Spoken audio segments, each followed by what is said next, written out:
pause, think, and act. When we are in a conflict, what do we need to do? We can deduce an answer from the way Jesus deals with the woman who has sinned and her accusers. First, pause. Second, think from your perspective. Third, think from the other person's perspective.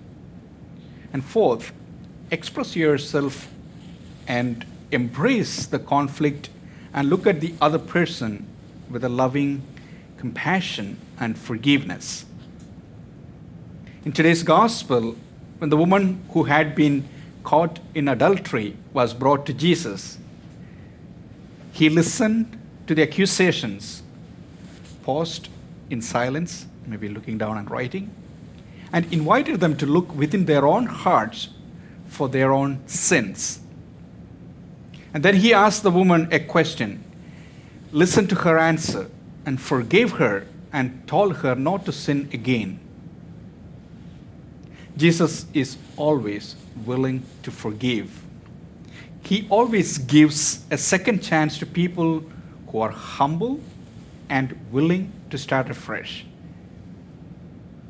The only people with whom he gets angry are the self-righteous ones.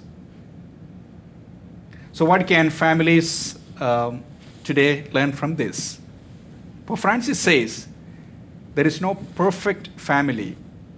We do not have perfect parents. We are not perfect. We do not marry a perfect person or have perfect children. We have complaints from each other. We disappoint each other. There is no healthy marriage or healthy family without the exercise of forgiveness. So forgiveness is vital to our emotional and spiritual health and spiritual survival. Without forgiveness, the family becomes an arena of conflict and a stronghold of hurt.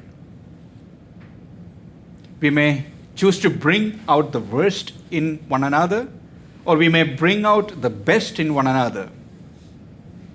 We may forgive even as we hope to be forgiven. We may put ourselves in the shoes of others and ask what we would wish to be done to us and thought of us, were we in their place. So next time, when you are going through a conflict and find it hard to forgive, I would invite you to pause for a moment.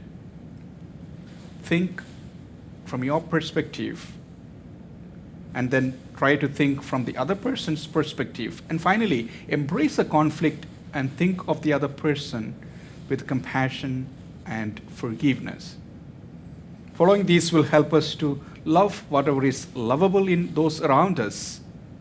Love will flow back from them to us, and we shall become worthy followers of Him whose name is love. God bless you and your families.